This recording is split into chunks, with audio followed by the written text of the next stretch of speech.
Okay,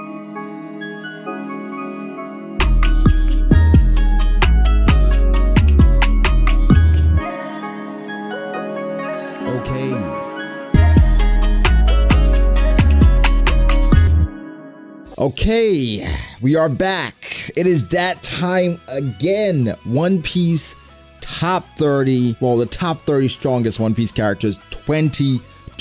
It's B.D.A. back like we never left, and we're here to go through this list. Now, this is an annual thing. We do this every single year where we go through our list and we just talk about, well, me. When I say we, I mean me, right? I go through my list and I talk about my top 30 characters of 2020. And again, this has become a tradition and it's something I look forward to at the end of the year, every year. So guys, without further ado, let's get to it. But if you're here for the first time, make sure you like the video and subscribe to the channel for more content like this. You may have stumbled across the channel and forgot to subscribe. That's what I'm gonna say. You forgot to subscribe, but now is the time for you to subscribe. So thank you so much, and let's get to this top 30. For number 30, this is somebody I could not have left out, right? She is Boa Hancock, the Pirate Empress, and for her, we know she has Conqueror's Haki, Observation Haki, Armin Haki, and she has an overwhelming Devil Fruit. But why is she at 30? Well, we haven't seen Boa in a long time, and she hasn't done anything in a long time. Right now, Boa's value hangs in the balance because she is about to face Kobe. And Boa, I don't think she's gonna lose, but I've been saying if Oda's gonna give Kobe a moment, this is the time.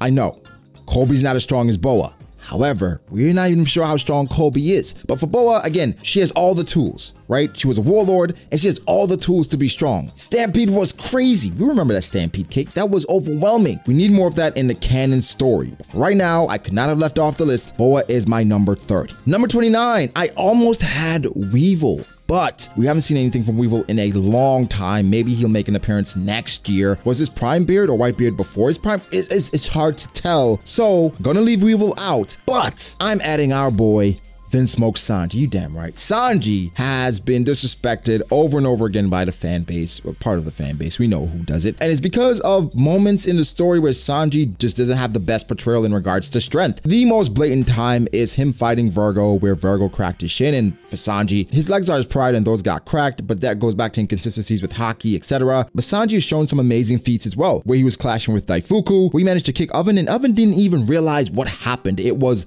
amazing. But now, in addition to all that, Sanji has his raid suit. And for the raid suit, it adds durability, invisibility, more strength, more speed. And on top of all of that, we don't feel like Sanji's gone all out in the new world as yet. So when you combine all that, although we haven't seen it, it's enough for Sanji to be 28 on my list, or rather 29. 28, I have Queen. Now, Queen is someone that's getting this off of respect. He is a commander of Kaido's. We've seen his attitude and how nonchalant he can be. And Queen is an amazing inventor or scientist as well. If you look at his body, which is pretty much metal everywhere, it seems like. His neck is elongated, a long metal crane of some sort. He has a gun coming out of his neck. Queen is a different type of animal. Even though he is an ancient Zoan, it's a weird way with his body. But what I liked about Queen is in Udon. When Luffy was showing off from Conqueror's Haki, Observation Haki, Future Sight, Armin Haki, it didn't bother Queen at all. He was still sitting there just waiting for Luffy to do something. Then Luffy did attack him and he just brushed it off. Of course, at that point, it was a regular attack, so there's not a lot to gauge off of. But Queen is getting the respect here as a commander of Kaido's. We gotta wait and see where he ends up by the end of Wano. I'm going to assume that others surpass him. Number 27, I have my guy, Trafalgar D. Water Law. And Law is somebody that people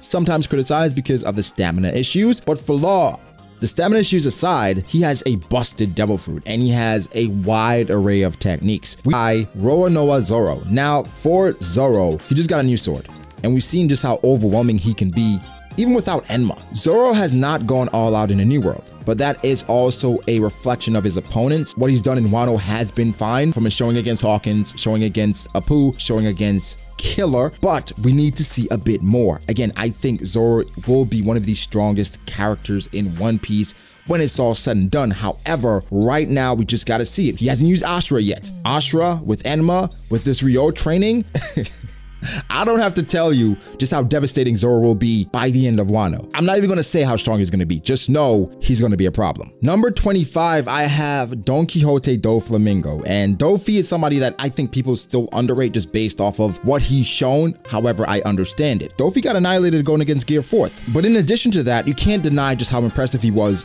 versus Luffy. Before Gear 4th, Doflamingo was manhandling base Luffy.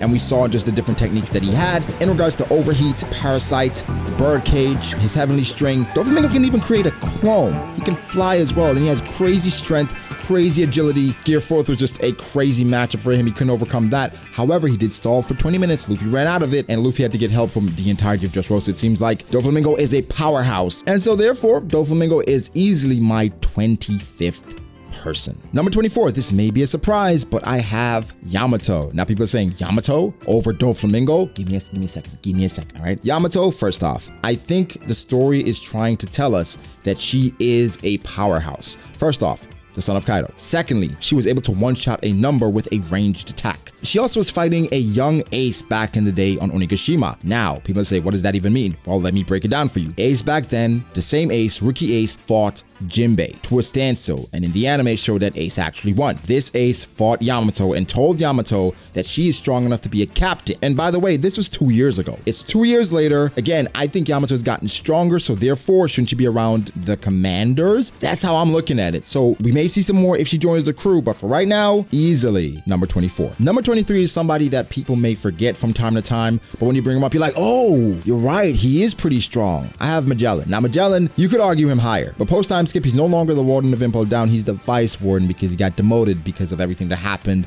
in the breakout with Blackbeard and all that. But we saw how devastating Magellan can be. Luffy lost every single time. He defeated Blackbeard and his entire crew. He had to go for Shiryu and ask for help, ask for the potion, all that to defeat Magellan. Magellan does have a slight drawback, which is kind of a gag, but he has to use the bathroom a lot. However, fighting against someone like Magellan is something you'd probably want to avoid. Fighting in closed spaces would favor him in that matchup, but just don't fight him, okay? So based off of that, Magellan is easily number 23 for me. Number 22 is starting to get a little spicy. I have King. Now, people are going to say, wait. Why is King so low? That's a first commander. Well, guys, I think King has to show us something. King hasn't shown enough yet. He hasn't shown much yet, and he has a lot to follow. And that ranges from Marco to Katakuri. I'm not going to compare him to Rayleigh, but King has done great things in regards to commanding and showing control of the Beast Pirates, in regards to rounding them up, keeping them on task. But when it comes to strength feats, got his sword shot away by Izo, got manhandled by Marco. We got to see a little bit more. Again, these are small, slight things, but I can't put him above the others. This is more so about the others than about King, and until we see more, I'm comfortable with him at 22. Number 21, I have Shiryu, and Shiryu is an interesting one because for him, there are things we still have to see. But when you think about what the story has shown us, I think it's pretty easy to put him on his list. First off, he is the right hand of Blackbeard, right? You can say Burgess, but Shiryu is the one that will be supporting Blackbeard. He's the one that Zoro will probably fight. So when you look at it that way, he's someone that should get some more respect.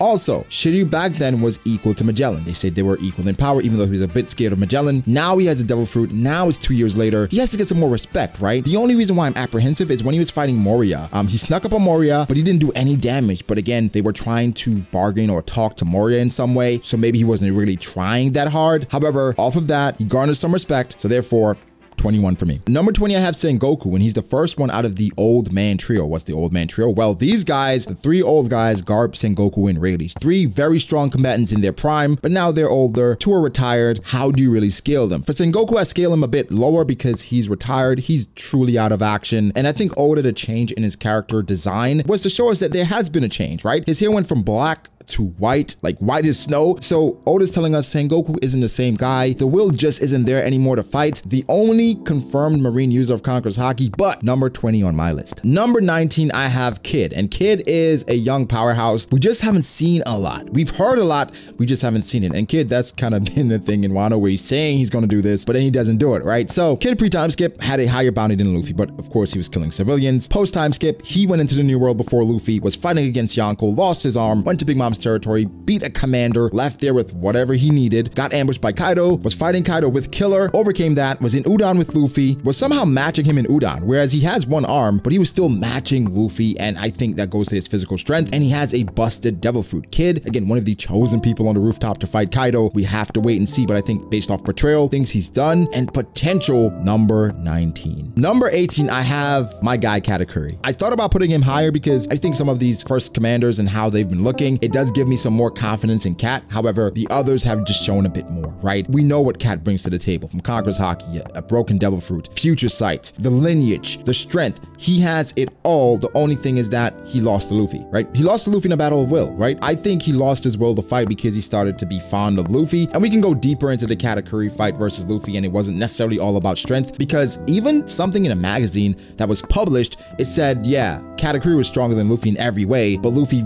found other ways to overcome him. So Katakuri is strong, but I can't put him any higher than this. At number 17, I have Rayleigh. And for Rayleigh being 17 comes down to just him being the right hand of the Pirate King, but knowing the things that we've seen and the things he has done. Rayleigh's greatest feat, in my opinion, is him stopping Kizaru and hurting him, even though Kizaru was trying to get away. He hurt Kizaru, saw a scratch, even though I don't know if that's hurting, but he was able to fight an admiral in his old age, Rusty. And so Rayleigh at that age, being able to do that, and even saying, hey, if I was in my prime, I could probably do more. And Kizaru even saying, hey, we would probably need more to capture him. It does give Rayleigh some hype. Again, he is older, he's retired, but Silver's Rayleigh is still very much a problem. Number 16, I have Garp. People are saying, why do you have Garp above Rayleigh? Because I think Garp has always been stronger than Rayleigh. He was fighting his captain, and also Garp is still active. He's still out here training young Marines and also moving around a bit more, right? I think the thing with Garp, it's a lot of reputation there. The fact that he used to fight Roger, the God Valley incident, and I think looking at Whitebeard and how Whitebeard went out, Garp is somebody that was on that level, so we give him that respect. It's hard to get the image of Whitebeard and how impressive he was out of your mind. Then you think about things Garp said at Marineford, whereas if you let Garp go, he could defeat a Kainu. Things like that, you kind of take it with a grain of salt, but you have to understand this man demands a lot of respect. The Celestial Dragons, they can even fire him, even though he doesn't like them, and they know it because of how impressive, and he's the face of the Marines. So Garp is somebody that I'm always going to give the benefit of the doubt. Number 15, I have Marco. Now, people are saying, well, didn't Garp knock Marco out of his form? Well, okay, Marco wasn't paying attention.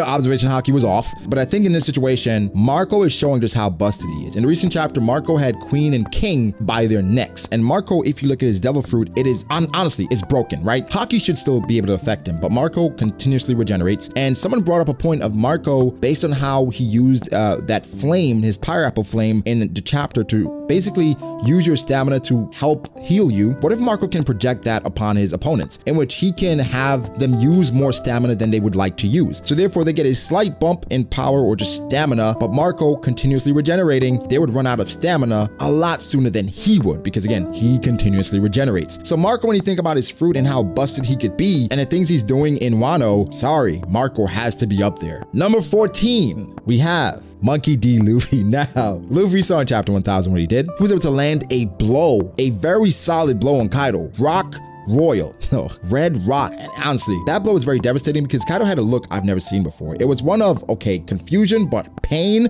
but also his face looked like it was on fire. And for Kaido, I think he was shocked. I think he was genuinely shocked how much it hurt. So for Luffy and the growth he's had throughout the story, from Whole Cake to Wano, you know, to now where he's rocking Ryo, Gear 3rd seems to be overpowered. Yo, Luffy's gonna be higher by the end of Wano. But for right now, I'm cool with him at 14. At 13, I have Sabo. And Sabo, I think, is a powerhouse. People underrate him and they try to put Luffy over him, but let me actually ask this. Sabo in Dressrosa, right? Sabo already had advanced armament. That's what he did to destroy the stage. He found the core and he completely obliterated it, right? Sabo back then, again, had Haki, and then he got a Murmur no Mi. We saw him training, and we presume he's the right hand of Dragon. I do think there could be somebody else, but based on what we know, he's the right hand man of Dragon. Off of that, and again, Sabo's been training himself, Luffy's training now, Sabo has to get some credit, and he has been fighting admirals. Fought Fujitora and Dressrosa, fought Fujitora and Green Bull, of course, with help at the Reverie. So based off of that, I think Sabo will continue to grow just like Luffy will. Luffy will surpass him at some point, but for right now, I still have Sabo above Luffy. Number 12, we have to give our guy his respect, Ben Beckman. And Ben Beckman, this is strictly off of portrayal, strictly off of seniority, and just off of things we've seen from Ben Beckman. His greatest feat is still pointing a gun at Kizaru, right? Where Kizaru's like, oh, right? That's just still his greatest thing. But from the hype he got in chapter 957, where they said Shanks' crew is a bit different, his commanders are crazy, Ben Beckman is the strongest commander. So off of that, basically having a name for himself before meeting Shanks, I'm willing to say that he's the strongest commander right now. I'm comfortable saying that. We could be proven wrong, but for right now, I'm comfortable. Number 11, I have Green Bull. And Green Bull, we haven't seen anything from. We don't even know what he looks like. However, he's an admiral. And for the admirals, there's a bar, there's a level that you have to attain. And we've seen just how how impressive the Admirals are. So off of that, I have Green Bull up there, man. I think once we see him, we're going to be surprised at how strong he is, but I can't put him any higher. But for right now, Green Bull is my number 11. Number 10, we have our boy Fujitora. And Fujitora sometimes gets underrated based on Gear 3rd Luffy versus him in Dressrosa. We have to factor in just how Gear 3rd does to other people as well. Gear 3rd was able to knock Kaido out of the sky, right? It sent Fujitora backwards, but again, it didn't do anything to him. And we saw just how devastating Fuji was at bringing down meteors from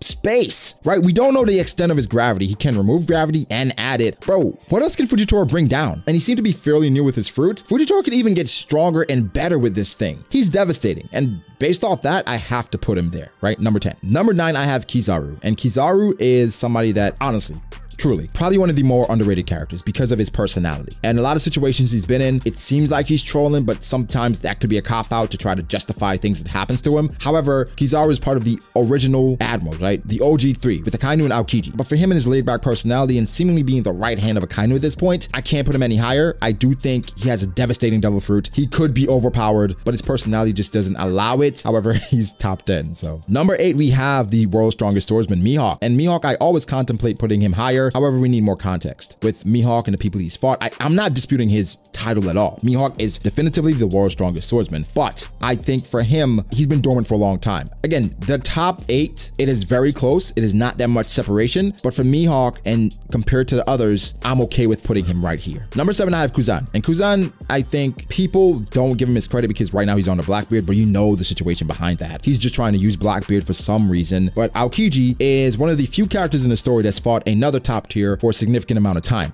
And off of that and how long he lasted against someone like Akainu, you have to give him his credit. We saw just how powerful this person is. Even in Marineford, Whitebeard thought he had the upper hand on him. He was able to maneuver around Whitebeard's blade. And that shows that Aokiji may have advanced observation, maybe not necessarily future sight, but he was able to maneuver his body around the blade, even though Whitebeard was using Haki. So Aokiji has obviously proven that he is a top tier combatant, fighting someone like Akainu for 10 days. So off of that and just how devastating his fruit is, I'm okay with him here. Number 6, we have Blackbeard. And Blackbeard, I presume next year he will be higher. Blackbeard, we don't have to go through everything that he's done, but he has 2 devil fruits. He's had 2 years, and now he is going after something. We're assuming it's an ancient weapon, and he's going to continue to rise. Again, the newest Yonko, we got to see what happens in 2021. Number 5, I have Dragon. Dragon has been my number 1 a couple years, but after a while, until you see something, you can't put somebody number 1, right? You got to get the results. And for Dragon, he has a betrayal, has the lineage, has a possible devil fruit, and again, his goal and things he wants to achieve, it matches up with him being the top 1 in the verse, but we haven't seen it. And even the reverie thing with him not going and how he was reacting to Sabo being captured was like, Dragon, did you not have a plan? So off of that, again, it's not a combative thing, it's just a portrayal thing for me. He's top 5. For sure, in my opinion, but I'm not going to put him 1. I'm not comfortable doing that. Number 4, we have Shanks. And for Shanks, the youngest Yonko, obviously. And we got some information about Shanks, obviously becoming a Yonko 6 years ago. There's always the back and forth between Shanks and Mihawk because Shanks is a swordsman. And the fact that Mihawk is the world's greatest swordsman, why would you put Shanks above Mihawk? It's just a feeling thing, right? A feeling and a preference. I think Oda has been portraying Shanks on a slightly higher tier than Mihawk, just slightly. When Mihawk talked about Zoro's goal and Luffy's goal, again, they're not the same thing. Shanks isn't going after the Pirate King. This is not a strength thing. However, strength is really important to become Pirate King. I don't like when people dismiss that, saying, well, you don't have to be really strong to be Pirate King. You have to be damn strong, though. You have to be damn fucking strong. So off of that, I'm sorry.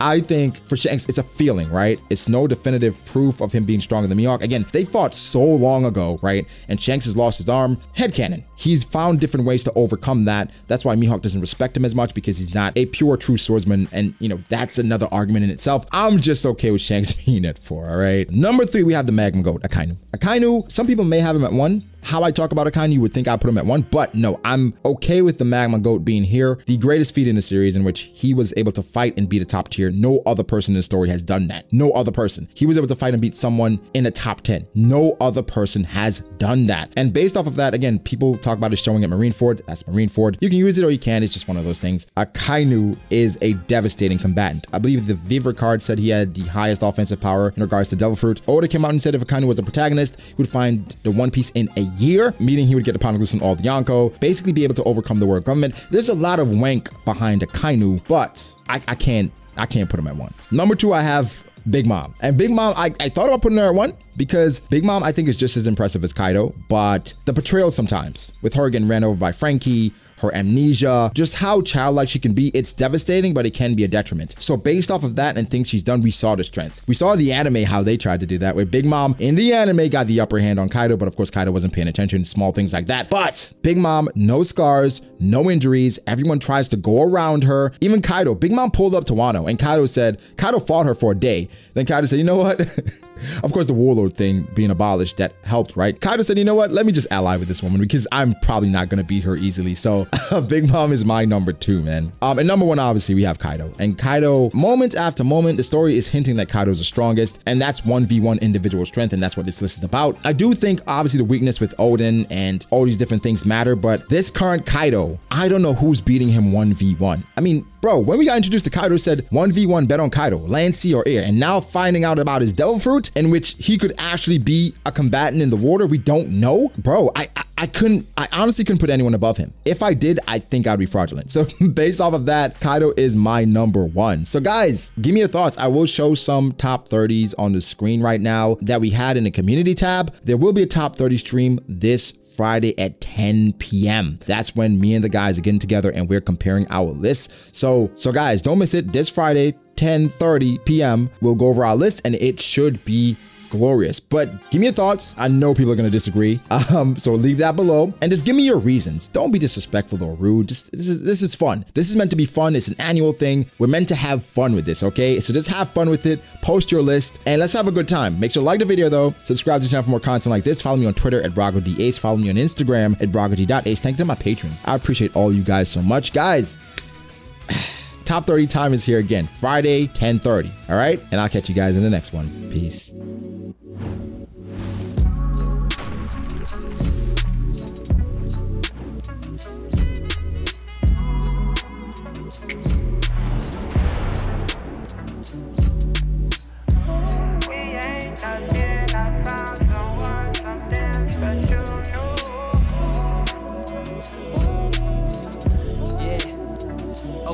I start doubting me, I felt lost.